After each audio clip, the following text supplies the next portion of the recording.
Hi, everyone. Please subscribe to the channel. I really appreciate it. Thank you. So on the health level,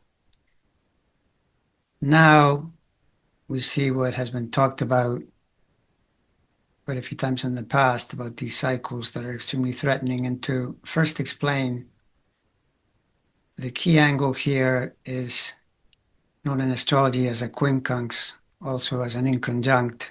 It's 150 degrees. It's the angle that links the natural first sign, Aries, to Virgo and Scorpio, thereby linking the self, the ascendant, the body, to matters of health, Virgo, and matters of deep transformation, including death, although Scorpio can involve serious surgeries, deep changes that might repair you, but might not.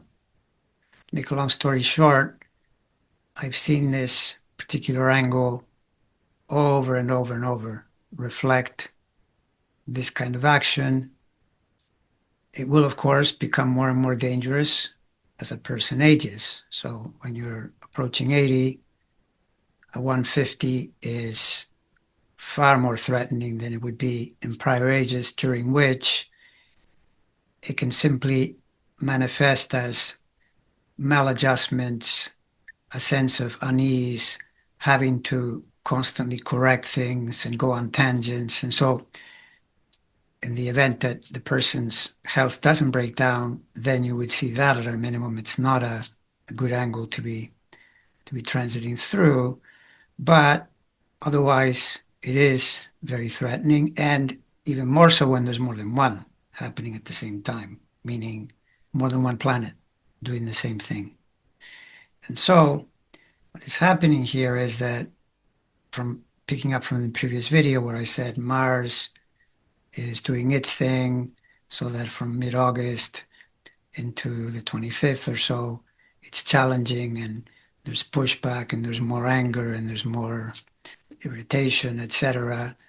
And then it does it again in September from the first week. But while that is happening, Saturn and Neptune are now retrograding back toward Pisces. Currently, they're in the first degree, 1 degree of Aries. By September 1st, Saturn returns into Pisces, but a degree before that, which is reached by mid-August. Now, this means that Mars cycle, which then becomes more of a trigger because Mars is a quick-moving planet, is happening while Saturn is within a degree of doing a 150 to his ascendant degrees. The ascendant degrees, which depend on an accurate birth time, are the most sensitive point in the chart. It's literally the most individuated point. It's when you literally emerge into the earth plane. Your first breath is the ascendant. That ascendant is moving quickly. Every few minutes, it's clicking down 1 degree at a time. So in his case, it's at the very, very end of Leo. And so Saturn in the first degree of Aries, it's just on the other side of the very end of Pisces. That's the 150. So basically from mid-August and all the way to pretty much the end of September, that whole period was about 6 weeks. If he's lucky, maybe only 5 weeks, could move away by the third week of September. That period is Saturn 150 degrees to that ascendant. That's a pure health hit by a planet that in its natal position is in the 12th.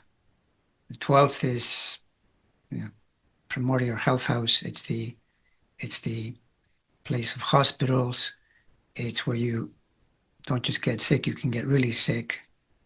And here I'm speaking strictly about health because there's a story to be told on how a lot of the Epstein stuff is coming out of that house as well. But just strictly focusing on health for now, the Saturn is linked in quite tightly there that whole time. And the problem he has is that as Saturn is doing this movement, and I have to picture that Saturn's a 30-year cycle, so it's slow, compared to on the extreme case, the moon is doing the full circle in less than a month. Saturn takes 30 years, but Neptune takes 165 years. It's way out there. So Neptune being in the same zone as Saturn, it's backtracking, and what it's going to do is in September also, it too will lock in to that 150 because it's in the same zone. Saturn and Neptune are going around near each other, making a conjunction during this period in history. So the Neptune picks up that 150. The problem is Neptune, once it locks in, which it will in September, late September, kind of around the same time that Saturn is pulling away, Neptune clicks in. And the problem is Neptune's motion takes it back into Pisces, but not as much as Saturn. It only goes back, in the case of Neptune, 29 plus degrees, which means it's going to park in those degrees late this year, like December. Then it'll go forward again. So the whole swath of time takes it from late September all the way to March. That's a long time for a planet like that to be in that placement connecting to health matters. Very, very dangerous. And then what happens is that while it's there, then you look for trigger planets like Mars, but even faster ones like Mercury, Venus, even the moon at any point could signify catastrophe. So indeed, all of them are then working together because you've got, by all of them I mean, in this case, all of them in the sense that all the planets, but the two big ones, Saturn and Neptune. Neptune does this thing till March. Saturn, it's backtracking, puts it in the zone of the equivalent to the big Liberation Day thing that he did in April.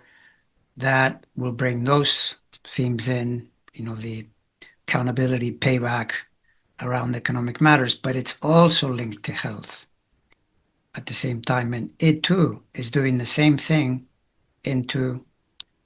you're looking at mid-February, March, before you start to get any kind of tone change. So that zone is extremely threatening. And, thing is, this guy, he has pretty good genes in terms of the physical body, just based on the longevity of his father.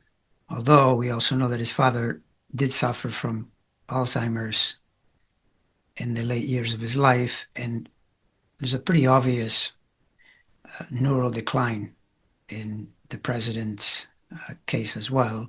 But the genetics are strong, so I guess there's some chance that he finds a way to survive this period going into next spring.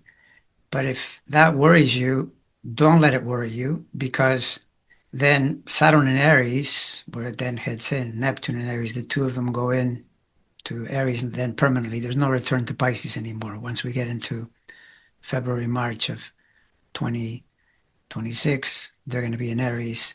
Neptune will be in Aries until 2038 because it's got the big orbit. Saturn until about May of 2028. But that year, 2026, that year is very difficult for a totally different reason, continuing the health theme in that from the degrees of Aries where it'll be, it's going to hit those three planets of his that do that T-square. So this has the feel of it's not now, it's later, or it could be now with increased problems later. It's just not a good zone. But certainly very soon we're into this zone that I'm mentioning, in the sense that mid-month, this month we're entering, and then it's just going to keep building. So keep an eye out for that. And in the meantime, remind yourself that the key with people like this is you gotta keep them on their back foot, one way or the other. That's the secret to maintaining some kind of sanity. And remind yourself that if all else fails, then there is the political matter of elections, which I'm going to cover in a future video as well. This whole thing about, okay, well, they're trying to rig the seats in Texas, the implications of all that.